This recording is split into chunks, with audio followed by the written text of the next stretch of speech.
Estamos no Conecta. O Conecta é um canal de discussões do processo penal contemporâneo.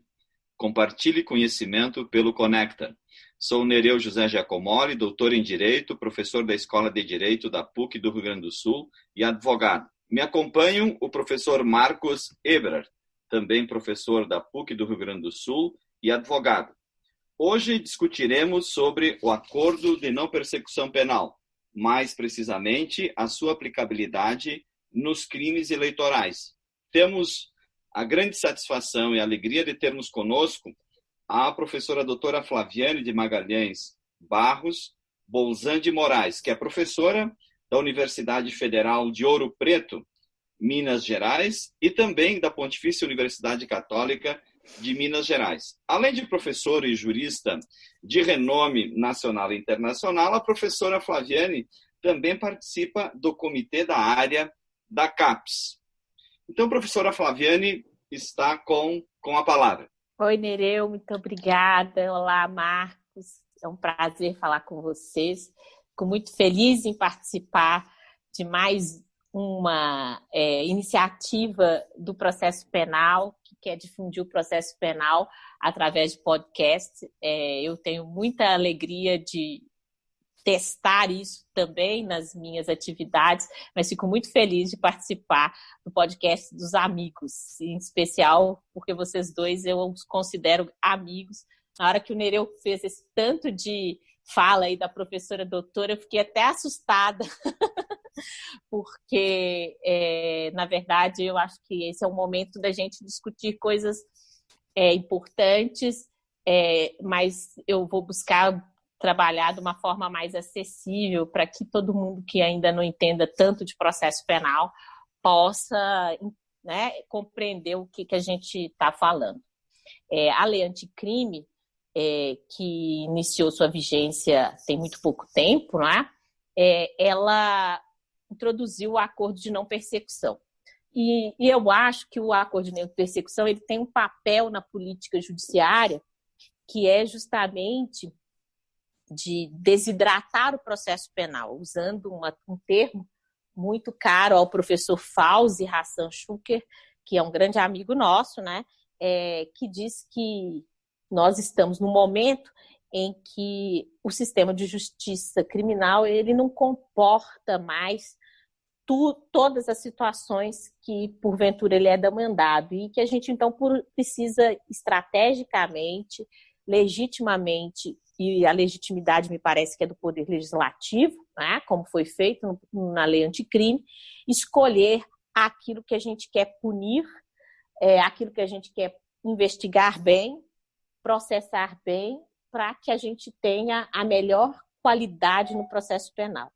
E me parece que o processo penal, então, quando ele trabalha com acordo de não persecução, ele quer justamente fazer uma simplificação no processo para que a gente possa permitir, então, que o sistema de justiça cuide dos outros casos, das outras situações onde você tem muito mais necessidade de dirigir os esforços e os recursos da Polícia Judiciária, do Ministério Público, através de uma boa acusação, das defesas dos acusados, com a melhor estratégia de defesa, e do Poder Judiciário, com as melhores decisões.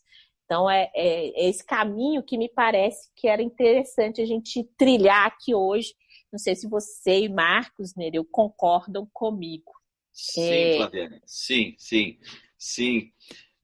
Nós vivemos todas as alterações que aconteceram no processo penal, inclusive no âmbito europeu, no sentido da busca de alternativas a dar uma resposta aos problemas criminais, aos casos criminais, ou aqueles que seriam submetidos à jurisdição, que chegariam à polícia, ao Ministério Público e ao Judiciário. Toda essa perspectiva de reforma levou em consideração justamente a impossibilidade do aparato criminal, desde a polícia, passando pela acusação e a jurisdição, não terem mais condições estruturais e humanas, e em todos os sentidos, inclusive econômicas, de atenderem adequadamente a toda a possível demanda criminal.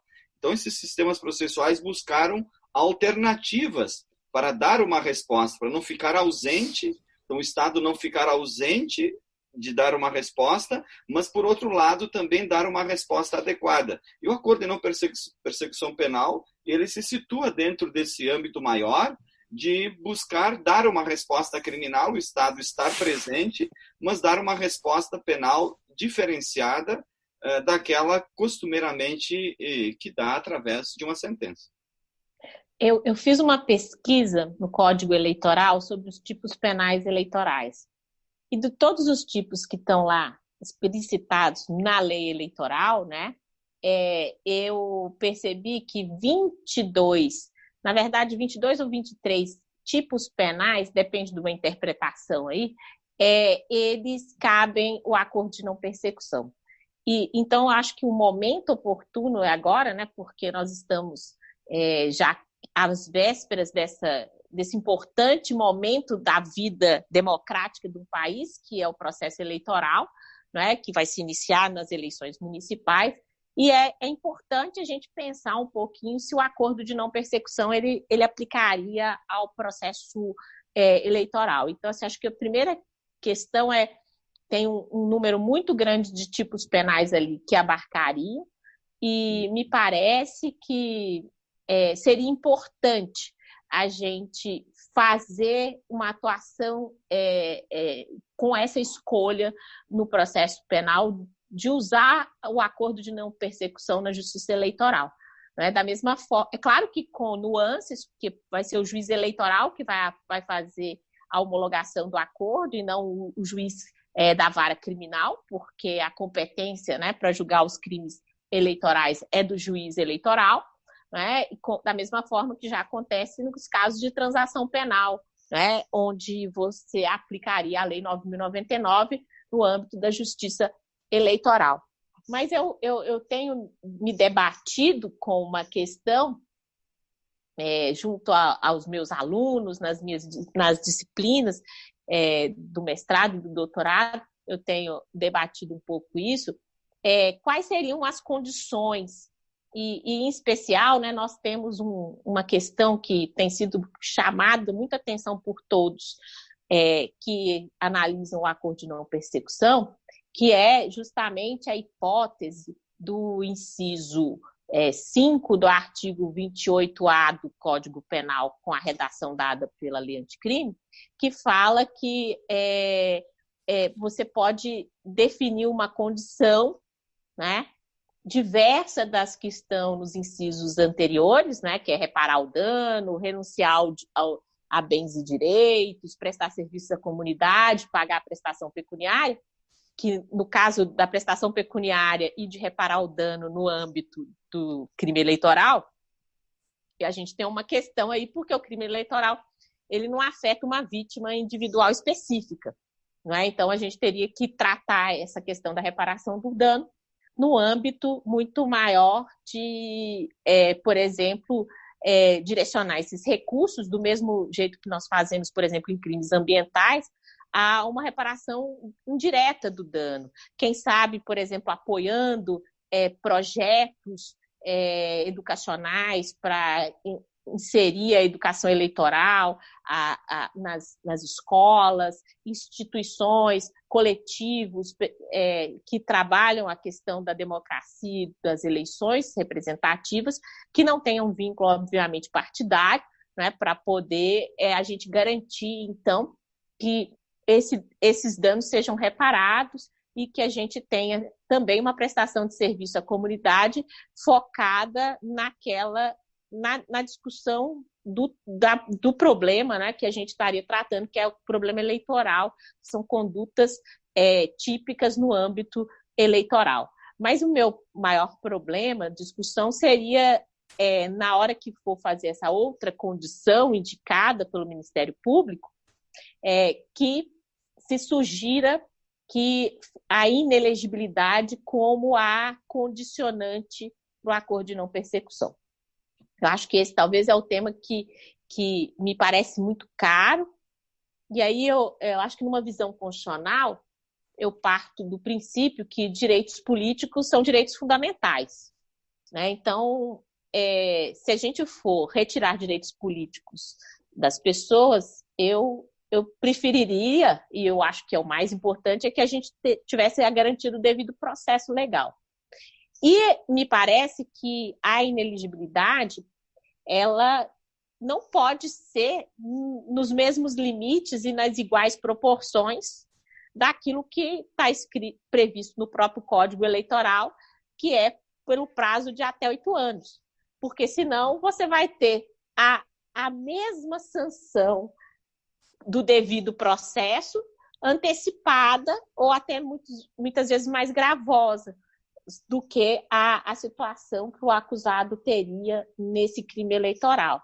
Então, me parece, primeiro, que a melhor solução seria tentar, nos crimes, especialmente naqueles que têm uma proporcionalidade entre a sanção e as condicionantes, que eles não tivessem, em princípio, a inelegibilidade, e somente naqueles mais graves ele tivesse a possibilidade de um espaço de acordo para isso, mas desde que seja em períodos muito mais reduzidos do que os 8 anos, ou seja, ou 2 anos, que seria um marco, me parece, justo e adequado, ou 2 ou 4 anos, porque senão não haveria essa lógica da desidratação do processo, de você diminuir a aplicação das penas para determinados crimes e poder direcionar melhor aos outros crimes, à criminalidade macro-organizada, ao fenômeno criminal mais relevante, para a gente dirigir todos os recursos para do sistema de justiça criminal para esses tipos penais. Não sei se isso é uma coisa que vocês pensam, porque é claro que toda essa criminalização da política me parece que gera uma tendência das pessoas quererem que a punição do acordo de não persecução fique quase igual ao processo. Eu acho que essa é uma premissa importante de ser discutida, né? Que não pode ser igual. Claro. Flaviana, as condições, embora elas não advenham de uma sentença penal condenatória, o juiz não está condenando o réu, mas elas não deixam de ser uma sanção criminal. Elas não possuem os mesmos efeitos de uma sanção criminal aplicada numa sentença penal condenatória, mas é uma sanção criminal, e a sanção criminal tem que ser proporcional ao fato, mas também proporcional a todo o estado de coisas que nós temos uma investigação, uma aplicação de uma sanção penal no término de uma investigação, sem que haja, como tu falaste, o devido processo penal, sem que haja defesa, sem que haja contraditório, sem que haja fundamentação da decisão e todas as garantias do devido processo penal. Então, nós também temos que considerar isso, que o réu, o investigado, ele está aceitando uma sanção, mas também ele não está exercendo todos os direitos que a Constituição lhe dá. Então, isso também tem que ser levado em consideração na hora de fixar as condições, né?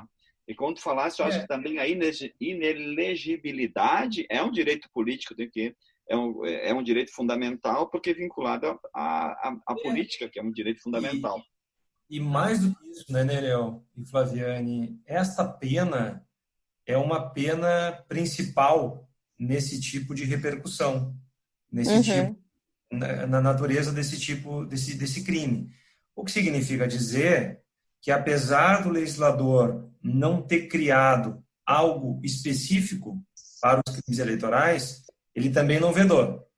Ao mesmo tempo em que ele não criou penas específicas, ele deixou em aberto isso, porque no momento em que ele disse outras condições, pode ser que essa aí se enquadre. No entanto, se nós formos comparar o que acontece, por exemplo, num homicídio culposo, nós não teremos, num homicídio culposo, uma pena privativa de liberdade.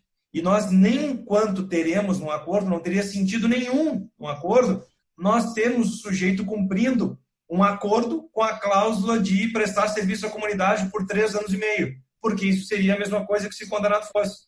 Se a gente for utilizar isso, ou seja, antes mesmo de trazer todo o enfoque constitucional, antes mesmo disso, me parece que na própria literalidade do que o artigo 28A está trazendo, não tem sentido falar nessa pena para o crime eleitoral em acordo de não persecução penal. Tinha só mais uma coisa, que essa daí é a mais polêmica de todas. Aqui no meu grupo de estudos, a gente está penando para isso. Eu já deixei até aluno meu perder o sono por causa dessa pergunta que eu fiz. Eu acho que maldosamente vou passar ela para vocês também, que é uma reflexão que eu tenho feito, que é o parágrafo 3º fala, então, que quando cumprido integralmente o acordo, está extinta a punibilidade. Então, na minha opinião, ele se equipara à transação penal. Né? Por que eu estou falando isso? Por causa da justiça eleitoral e da aplicação da denominada lei da ficha limpa. Ou seja, aquela pessoa, porque isso é muito importante na estratégia da defesa técnica criminal, quando a gente estiver falando do acordo de persecução, para o candidato que, obviamente, quer continuar eu acho que ele assume que errou, ele cumpre, paga, né, por meio de uma prestação de serviço à comunidade, reparação indireta do dano, mas ele quer continuar atuando em determinadas questões políticas. Então, seria importante também a gente pensar nisso, né?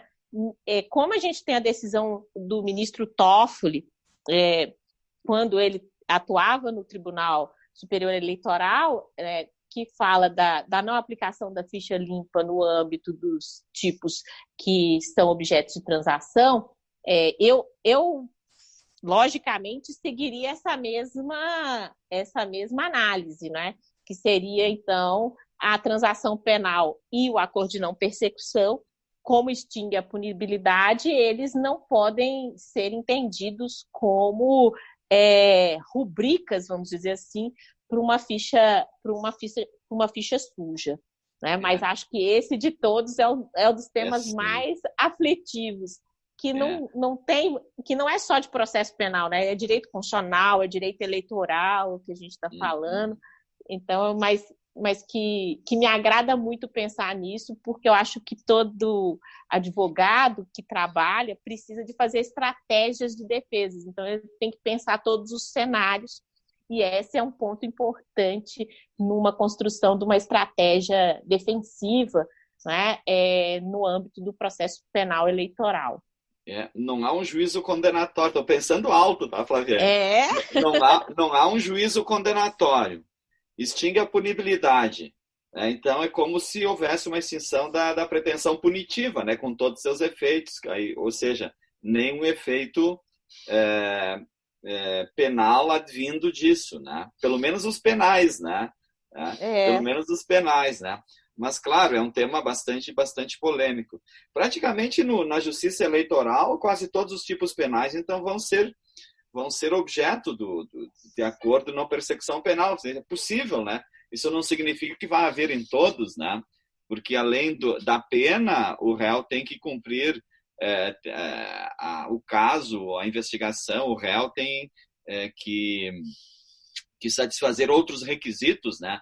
Mas pela pena, quase todos os delitos, em todos os delitos eleitorais cabe o acordo de não persecução penal. Só tem um que é o do artigo 326, parágrafo 2º. O 326 e o 302 também, eu acho, né? O 326 ele não cabe, nem composição civil, nem transação penal, nem acordo de não persecução.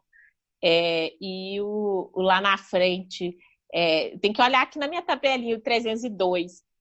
Fora isso, acho que todos os outros, no meu estudo aqui, eu vou fazer uma arte para pôr esse estudo disponível depois para as pessoas, e eu mando para vocês, viu? Flaviane, tem aquela lei que fala de transporte no dia da eleição? Mas essa é uma lei específica, não está no código, né? Essa lei cabe de todos os crimes, menos desse aí do artigo... Peraí, deixa eu abrir a lei. Artigo 11. Constitui crime eleitoral, e aí vem vários tipos penais, tá? Várias situações, vários enquadramentos penais, e deixa eu ver qual é exatamente que não... Não, é muito pouco crime eleitoral que vai ter processo penal com juiz ordinário, entendeu? Vamos pensar assim, a maioria a gente vai trabalhar dentro do acordo de não persecução. Eu não sei se isso foi pensado pelo legislador anticrime quando fez, se foi uma consequência não pensada, mas eu acho isso muito importante e muito relevante para o momento que a gente está, porque é a redução da criminalização da atividade política, não é? E deixar, então, que esse punitivismo excessivo não coloque a democracia também em risco para nós, né? Então, assim, eu acho que a gente pode mesmo pensar bem nisso, mas é o que eu te disse, eu vou fazer uma arte aqui no meu desenho, porque está uma tabela muito feinha, mas ela é bem instrutiva para todo mundo raciocinar essa questão, e depois eu mando para vocês pelas redes sociais isso aí. Perfeito. Eu tenho uma leve desconfiança de que foi impensado a questão de abrangência ou não aos crimes eleitorais. Te explico por quê. Porque me parece que faltou técnica legislativa em relação ao tamanho do acordo de não persecução penal do ponto de vista da repercussão penal. Te explico por quê. Porque quando o legislador falou, ele disse pena mínima menor que 4 anos. E nós temos pouquíssimos delitos que têm pena mínima entre 3 menor que 4. Mas nós teríamos uma abrangência muito maior se nós tivéssemos uma determinação de acordo de não persecução penal para a pena mínima de 4 anos. 4 anos, sim. Então, me parece que, apesar de ter abrangido muitos crimes eleitorais, praticamente a sua totalidade, digo mais, os crimes eleitorais que nos importam estão abrangidos pelo acordo de não persecução penal. Os tipos eleitorais do dia a dia, que nós vemos no dia a dia, estão abrangidos pelo acordo de não persecução penal. Então, me parece que foi impensada essa estratégia do legislador. Obrigado, professora Flaviane, por dividir conosco este 10º episódio do Conecta. Com certeza, nós vamos voltar no tema do acordo de não persecução penal, em razão das manifestações judiciais que estão acontecendo e também dos vários enunciados e das várias discussões que esse tema ainda vai trazer, principalmente nesse ano de 2020. Professor Nereu, satisfação dividir consigo o Conecta. Na próxima quarta-feira, que será 8 de julho, às 18 horas, estará conosco, com muita satisfação, o professor Geraldo Prado, trabalhando o tema da cadeia de custódia da prova no processo penal.